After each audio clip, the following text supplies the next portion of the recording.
सबसे पहले बात करते हैं जया बच्चन की। जया बच्चन ने नीता अंबानी को टक्कर देने के लिए बड़ा सा हार पहनकर आती है। पहली बार देखा इतनी महंगी हार पहने हुए, और पहली बार कैमरे के सामने हंस भी रही थी। शायद हार पहनने की खुशी थी। फिर उनकी बेटी महानी की तरह सज सज कर आती है। उनके बाद ऐश्वर्या राय और उनकी बेटी आराध्या बच्चन भी आई। दोनों माँ बेटी सेम ही लग रही थी। ऐश्वर्या ने भी महंगी ड्रेस और हैवी ज्वेलरी पहनकर आती है, और पहनना भी पड़ेगा अंबानी की शादी जो है। फिर जानवी कपूर उनके बॉयफ्रेंड के साथ। जानवी बिल्कुल दुल्हन की तरह लग रही थी और बिन वजह मुस्कुरा भी रही थी। शायद अंबानी की शादी में आने की खुशी थी, और साथ में बॉयफ्रेंड भी थे तो खुशी दुगना।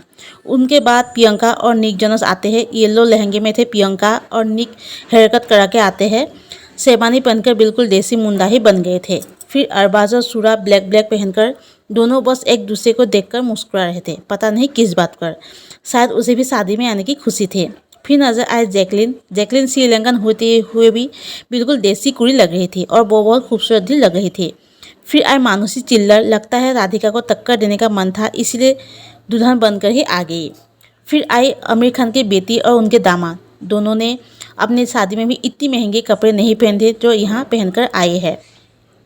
वही बात है अंबानी की शादी जो है। फिर ग्रीन ग्रीन में देखी खुशी कपूर। लगता है शादी में आने की इतनी जल्दी थी कि अपना बाल भी बनाना भूल गई। फिर आई औरी। भाई ने सोचा हर लड़की चमकीला पहनेंगे तो मैं भी पहन लूँ।